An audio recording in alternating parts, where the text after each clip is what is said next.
I'm ready. I went a little heavy on my pour, but you know. You Eh. know, in the grand scheme of things, like who gives a shit? It's a podcast. Like who's Right. gonna know? Yeah. All right, so your stage name is Tiki, right? Okay, Yes. cool. G-Rex, do you want to do this intro? Yep. Are you ready? I mean, I'm ready. Is everybody ready? Everybody's ready? Okay, cool. Born Okay. ready. All right. Three, Three, two, two, one. one. Welcome back to another episode of shit that goes on in our heads. Today we have an awesome guest. His name's Tiki. And Tiki, why don't you tell us a little bit about yourself? About myself. Yeah. So I am a husband, a father, also a dog dad. Boop, boop. So that's what I dedicate most of my time to. Those things. And then on the side, I am an independent management consultant.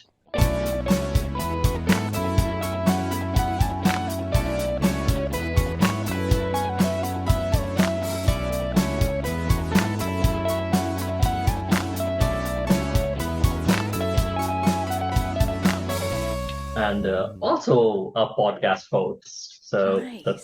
that's what I do. Yeah, Nice. Don't you have a hobby with whiskey? I have a hobby. Yes, whiskey. So that's what I was literally I went down to my bar and I was like, what which whiskey do I pick for this one?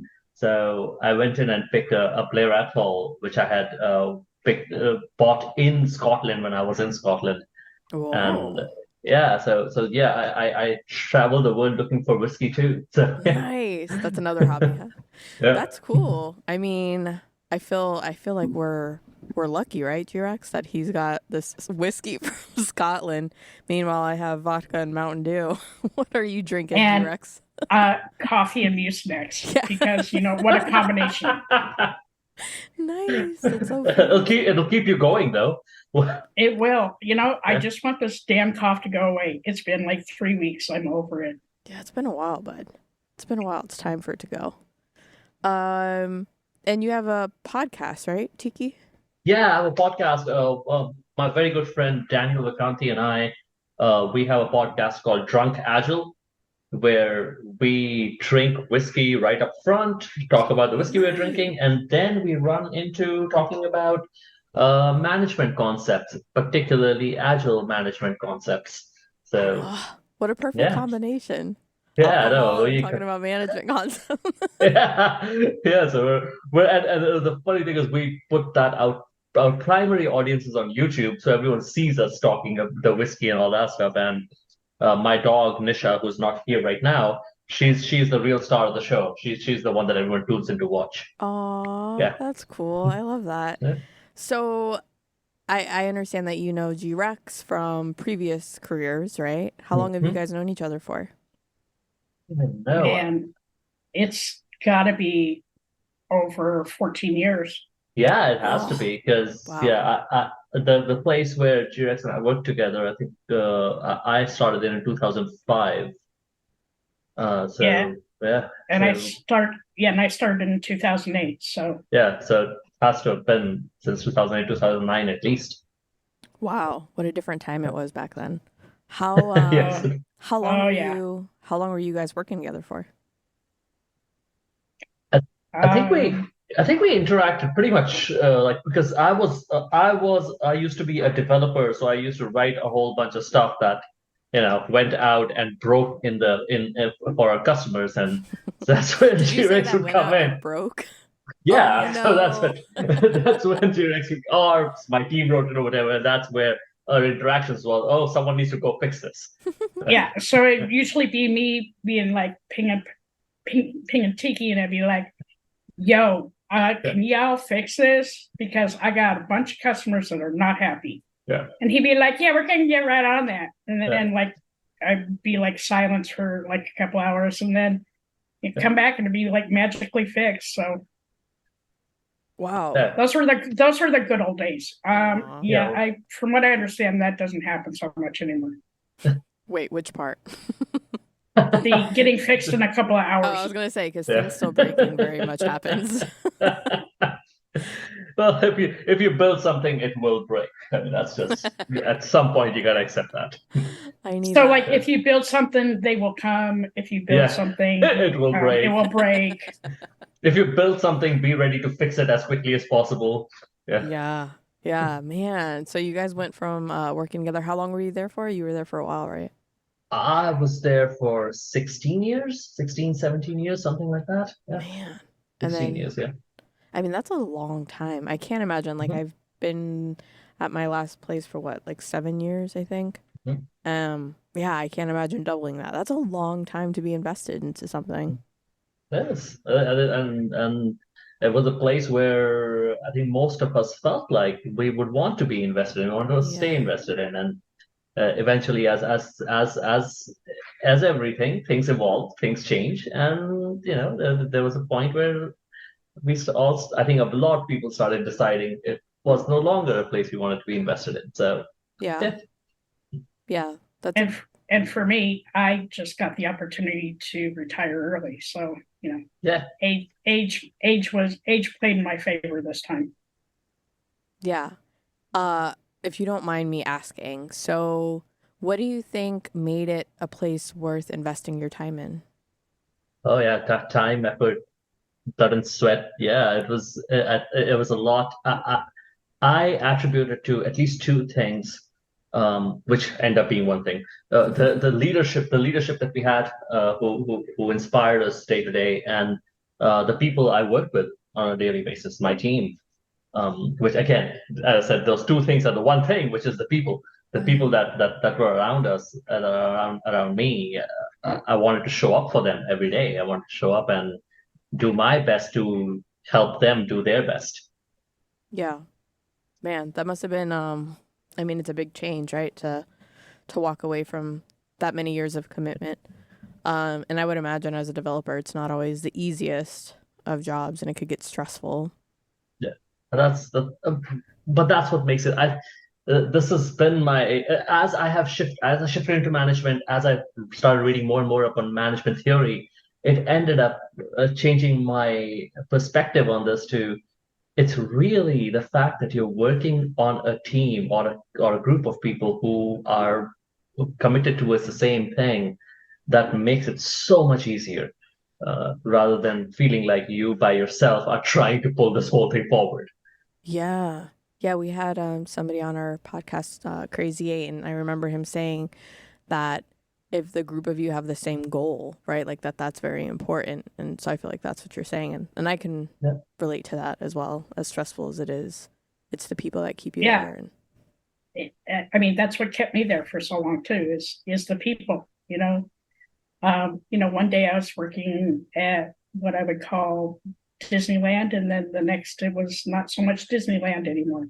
But it was the people and Yeah. those relationships that I built and nurtured for years and years and years. And I mean, once I retired, it was really hard to walk away from that. Because you miss those daily interactions, you miss the camaraderie. Um, but fortunately for me, I kept up with everybody. I have a Zoom account, so I would like reach out to people like once every couple of weeks and check on and see everybody's doing. And Dirty Skittles, I call you every day. mm-hmm. So, well, almost every day. There are some days I still kind of sleep in. And then when I do call you, you're busy. So, I'm like, Yeah. I'll catch up with you via text. I'm still working that 9 to 5, but um, yeah. So I mean, I'm curious how that transition went for you, Tiki. Like working somewhere for that long, being in that group of people working towards one goal, and then transitioning out of that to where you are now with this podcast. I mean, it kind of sounds like it could be related, but what happened in between? How did you get there? Yeah, when I first left that job where I was for 16 years, I actually went to a different company that was looking for someone who had done pretty much exactly what I had done, and so it fit the bill. So that's where I was for a year, and then I eventually got to this point. I had learned so much in in all those years that I felt like I did not want to stay restricted to just one place to work with just one set of people. I wanted to um, have a broader influence, have the ability to work with people across the world, across different industries, and that's how I went into being an independent consultant. And it's been great because of the same thing. You get to work with a lot of people with a lot of different backgrounds who themselves are looking for that same thing that we had, which is how do we get people to be in a safe environment where they're all moving in the same direction? Man. And your like interest into, I guess that philosophy and that world, did it start with the previous employer, or were you always like kind of drawn to that bit of knowledge? It absolutely started with the previous employer. Like I graduated as a developer. I spent a good amount of time writing code and solving problems. But as I was doing that, I realized the thing I really enjoyed was be sitting in a room with four people and kind of us figuring out this thing together and high-fiving when we figured it out. That was the part that I really enjoyed. I also on ever since I was little, I've played sports, and even now every Sunday I go play cricket with my team, and I love the fact that you are all in a space where you come together to get things done. Um, and that is a realization I had much later, because when you're a developer, you are one of the, you're all your colleagues, everyone trains you to put the blinders on and just look at the screen and code away. Yeah. And over time, I discovered that that's not the part I enjoyed as much. I enjoyed we all come together to solve a problem part a lot more. Wow. I I'm curious if I'm just very curious. So like all the developers I know, no offense to developers, and my husband Bizzle's probably gonna be like, "What are you saying?" But like, they are very like to themselves focused, and I guess if that's the training, right? I guess it makes sense that um, that takes on into your personal life. But I'm curious why it was so different for you, right? Like if you were there in that environment, learning from what you're seeing and being so impassioned by it that you continue kind of on that path. I mean, that's cool, but also I'm like, dang, how did that happen? Because Bizzle's upstairs still keeping to himself. Like, how do I slide him into that world? I'm trying to roll back 20 years to remember how it happened, Yeah. but which is really hard after all the whiskey I've consumed. Um, but it's one of those things where I think, yeah, you do get trained to, you get praised for. This is the thing, you Mm, get praised for being the brilliant developer that can solve all the problems, and it's a self-fulfilling prophecy at that point yeah. to be the one. You don't want anyone else to solve the problem. You want to solve the Mm, problem because that's what's rewarding. And at some point, you realize that you can't do it all by yourself.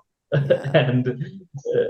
And when you deal with other folks who only want to do it by themselves, it's even harder. And Yeah.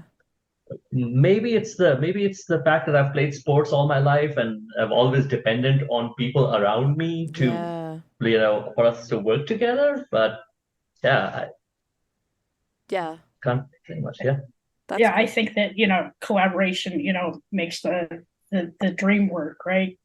Because you can't just be so siloed that you don't want to like look elsewhere for help, right? It's like peeling the onion. You can only peel it so far by yourself.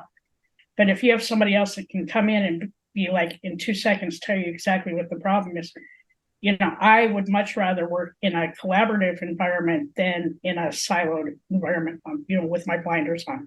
I don't think I could do that because I'm too much of a people person. I was the one in class that, the teacher would be like yelling at me to be like, quiet, be quiet. Well, I can't be quiet because, now that I found my voice, and apparently I can't shut up. So, it's all good. Yeah, that's one thing I think early in my career I learned from you, G-Rex, was resources and working with other teams and like not being so dead set focused on what we were doing. And realizing, I guess, the bigger picture that there are many teams to get us to our goal. So thanks, G-Rex. I try. I try. I think, a lot like what Tiki's saying is, it takes a team, right? And if you have a team that's not willing to like come to the table and help you like solve the problem, it makes it a lot harder. But if you have a team that is willing to come to the table and like sit with you and kind of analyze what's going on and shoot out ideas and make you kind of think about the other possibilities. Because if you know me, it's like, hey, let's just give this a shot. If it doesn't work, fuck it. At least we tried. But at least giving it a shot without, just shooting it down right away. And that's kind of how I work. I'm going to try something once. If it doesn't work, fuck it. At least I tried, It's on the flip side of it. There's the flip side of it, right? You want people to come in and help. But I think what's harder for a lot of people who have been praised for individual brilliance is to ask for help.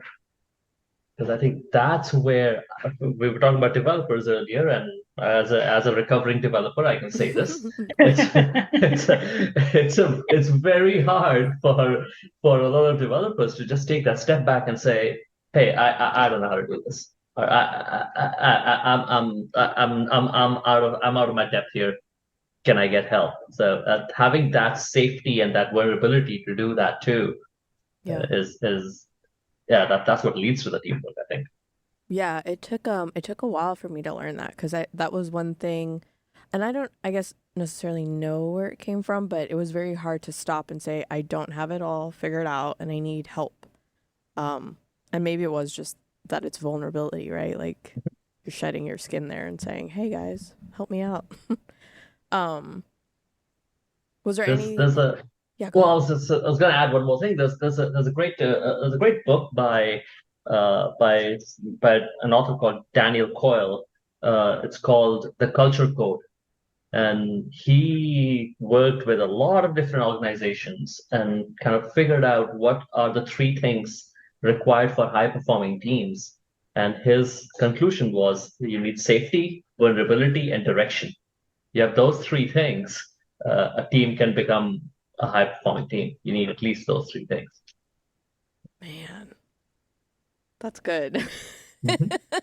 Yeah, because without safety, you're not going to be comfortable to be vulnerable. And Hmm. without direction, I mean, where do you go, right? Yeah. Man, what I mean, I feel like we need that on a t-shirt. I need to write that down, frame it, keep it next to my computer screen so that I can refer back to it. You need to go back to that like 14 times a day. But it also kind of plays into your like mental health too, right, Yep. Tiki? Because Mhm. like, in order to, be sound with your mental health, you need to have safety, right? You need to be able to feel comfortable being who you are and being able to discuss kind of what's going on within you, right? Yeah.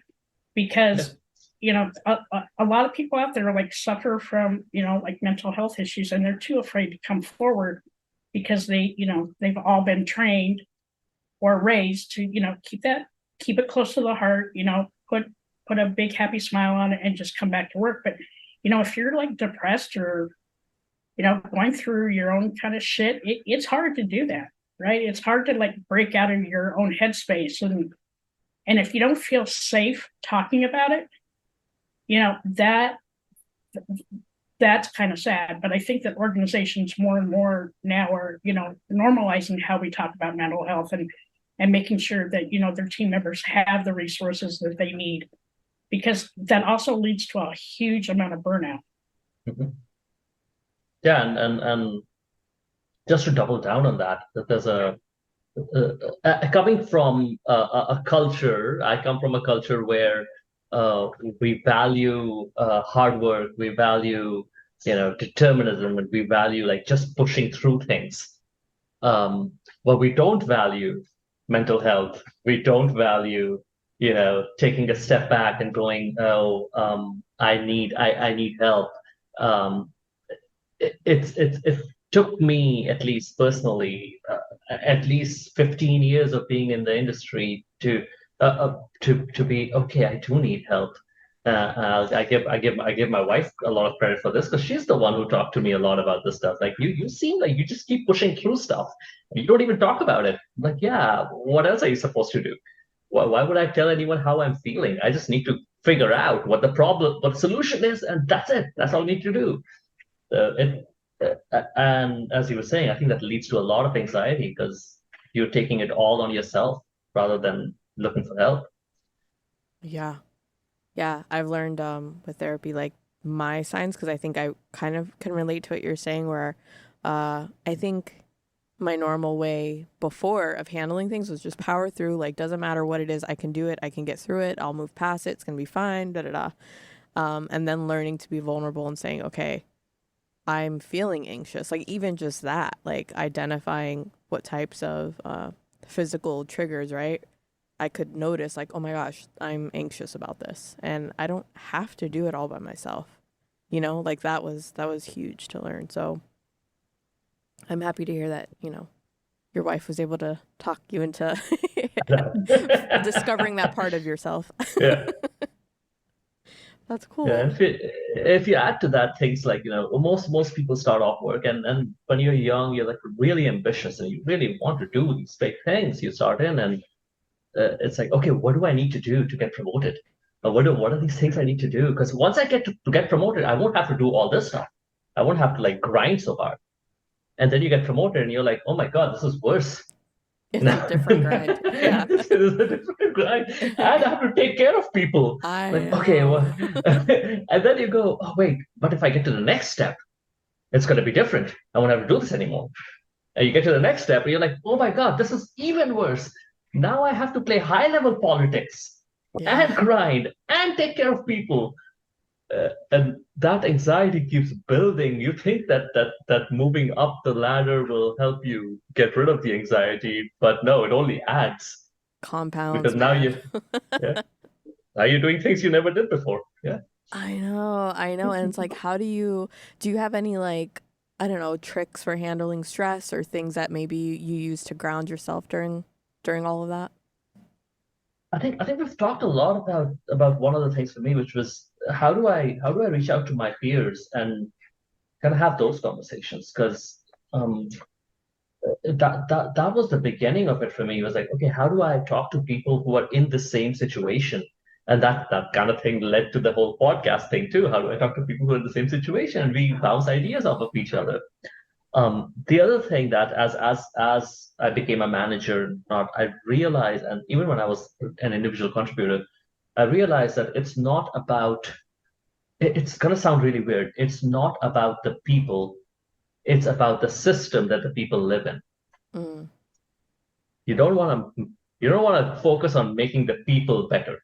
You want to focus on making the system better so that people can do their best work in it. mm. And once you get to that point, that's when you start going, oh, I've been focusing on all the wrong things. And that's what's been causing my anxiety. I've been trying to make people better. I cannot make anyone better. What I can do is I can give you the environment in which you can best express yourself. Yeah. Oh, Yeah, those environmental factors play so much into just your day-to-day life. That 8 to 5 grind or being on call 24/7. That environment makes all the difference. And um, once you see that environment change, that's when that anxiety kicks in. Yeah, this I think we have been trained traditionally to look for individual brilliance, to to point out people who are really brilliant and trying to make an example of them. Um, but I like to call this baseball management because when you're in baseball, a really good pitcher and one or two really good hitters can win you the game. But most of the games we play are not baseball; they're basketball. mm. They're where you need basketball management, where everyone needs to work together to get open and to pass the ball, and we, there's a lot more coordination. If you keep promoting individual brilliance in a basketball environment, you get some pretty bad results because people are just competing with each other rather than coordinating with each other. Wow. So Tiki, like, how were you raised? Like, were you Uh, raised here in the States, or were you? were you Uh, raised out of the country? yeah, I grew up in India. I was in India all through high school. Then I moved here for college. I went to boarding school since I was 12. So I've spent very little time at home since I was 12.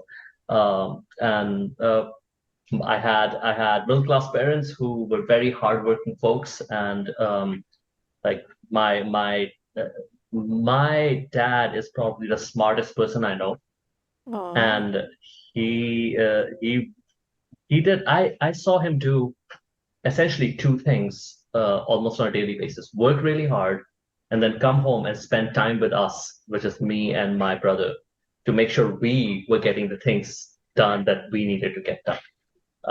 So yeah, that was the upbringing of like kind of nose to the ground, work hard, do the best you can, day in and day out. man. So no rest. He was No working rest. Yeah, hard.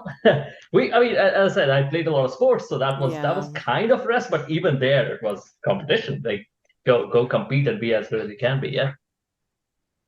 I So what mean, did they think when you like moved out on your own, became an independent consultant? It's interesting because yeah, you grow up in this environment. So my dad was a government employee pretty much his entire life. He spent 1 year as an as an engineer, but then he was a government employee till he retired. And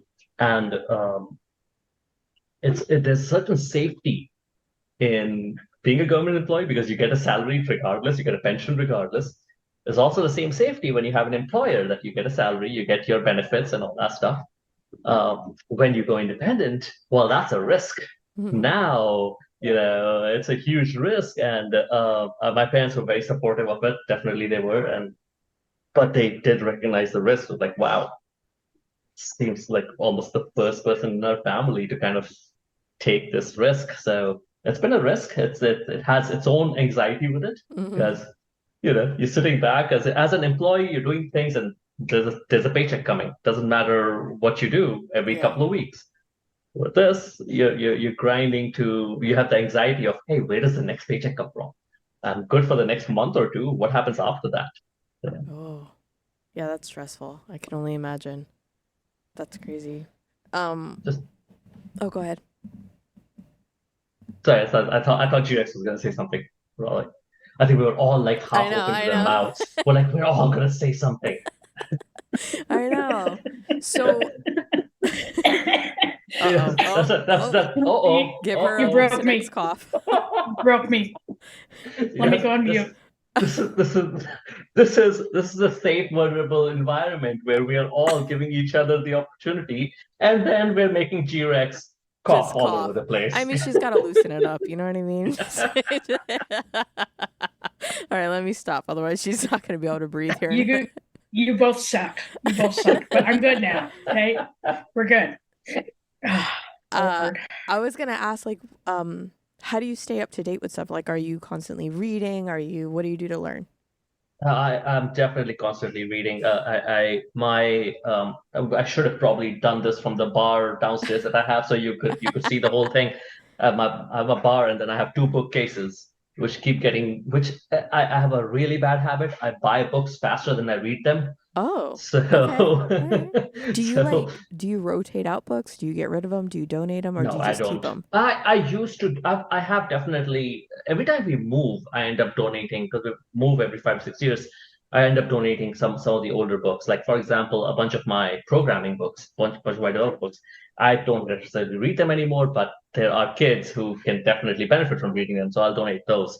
But a bunch of my business books and all my fiction stuff, I keep those because those are reference. Do you Um, do you go back to them and read them again?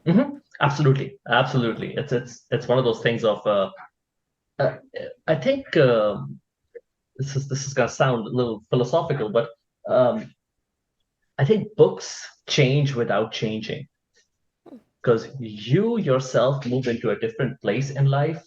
You have learned so much, and you go back to a book that you read 5 years ago, and you go, "Oh wow, this hits completely differently now. This is oh, this is a this is a totally different book at this point." I never thought of it that way, but you're absolutely right. Because whoever you are in that moment that you're reading it and digesting it, and whatever is happening inside of your head at that moment in time will change. We're humans, you know? Yeah, so like the book I'm reading right now is called The Advantage by Patrick Patrick Lencioni. Lencioni, yeah, Yeah, man, Oh, what a great book. Yeah, yeah. it's um it really like hit home. And so I have bookmarked a few pages in here. And then the other book I've been reading is Emotional Intelligence 2.0. Mm. You know, just being in the moment. Because for me, I'm a true empath. So I really have to like watch my boundaries. You know what? If it smells like drama now, it doesn't get to come in the box anymore. Um, Before I had my breakdown, like I would take on the world's problems, but now I'm more focused on taking care of me and my mental health. And, Dirty Skills and I were talking, and, I was out of work for about 4 months doing my little sabbatical. And in those 4 months, I healed a lot. And, I was really fortunate to be able to have that time to, reevaluate like what's important to me, you know? Mm-hmm. So the things that are important to me are like my podcast, my family, my health, my mental well-being. My mental well-being is probably the highest of all those. But like getting to do this every weekend, I love this. I love meeting new people. I love your story. I love, talking with Dirty Skittles. It's our therapy. yeah, Um, we're uh, selfishly just learning from you. So, no, Yeah. and Yeah. so it's so funny because we were talking about this. I think we were talking about this before we started recording. The 5 minutes we were on. It's healthy and happy people create healthy and happy systems, which end up in healthy and happy products and services. It starts with those healthy and happy systems, and healthy and happy people creating those systems. that kind of one of my questions that I was going to ask that might be a little hard, maybe not, who knows. If you were to build like the quote unquote perfect environment or that ecosystem for a group of employees, are there any things that you would say I have to have this, or this cannot be a part of it at all? Any thoughts there? For me, what has to be important is that everyone is invested in creating a healthy system. There are different ways to measure what a healthy system is. I am a data geek. I'm a nerd that way.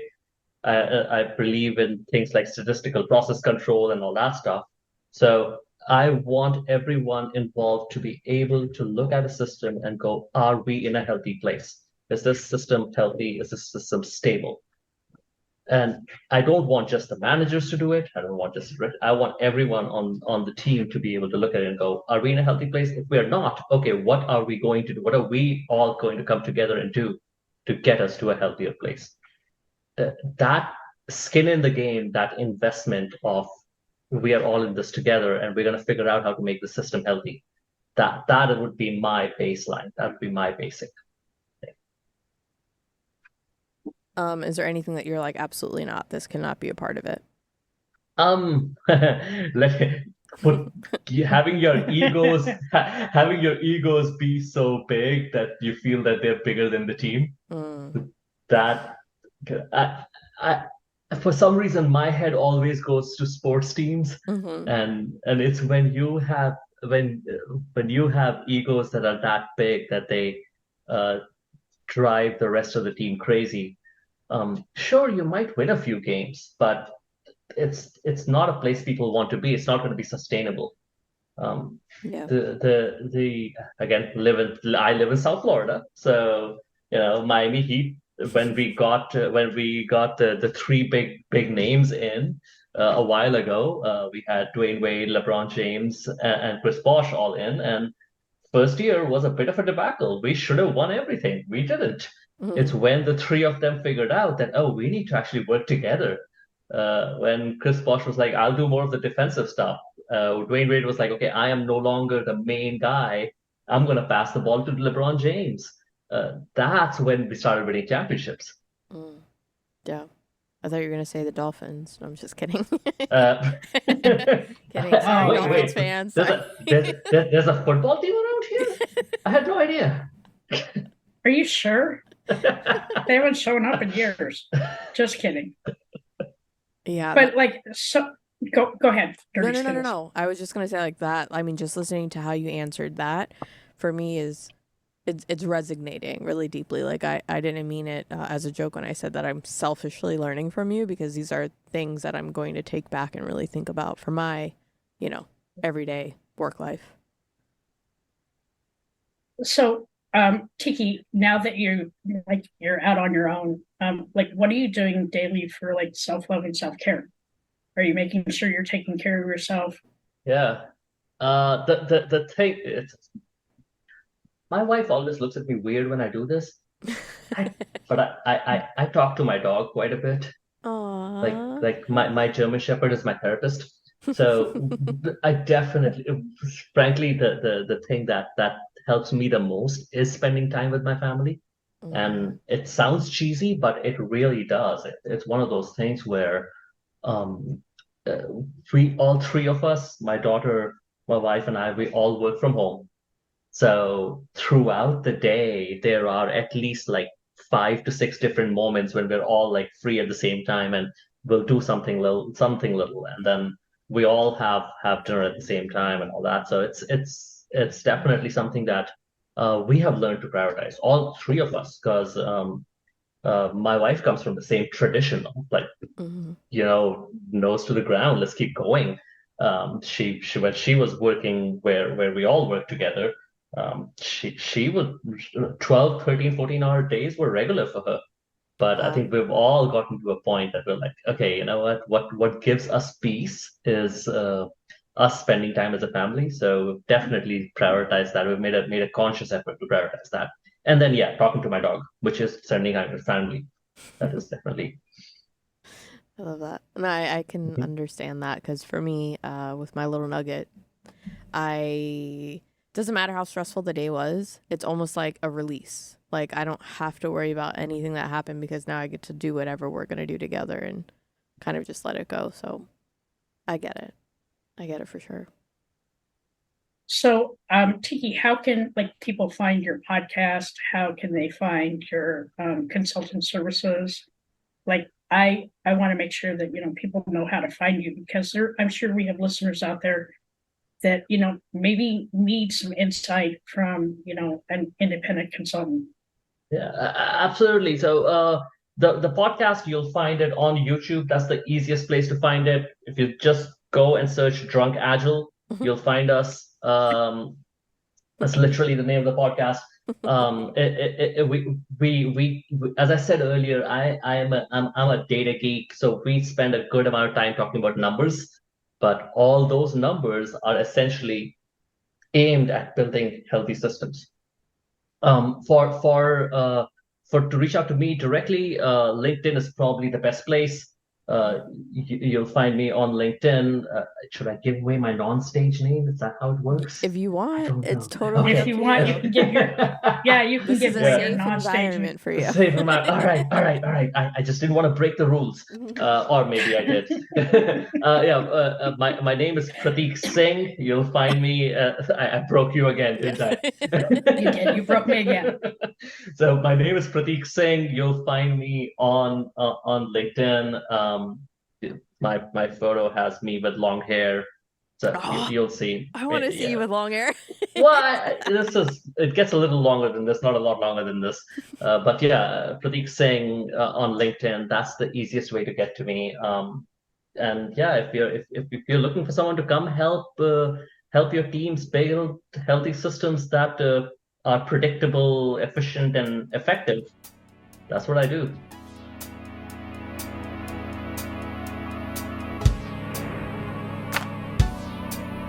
It's okay to be not okay. Just make sure you're talking to someone.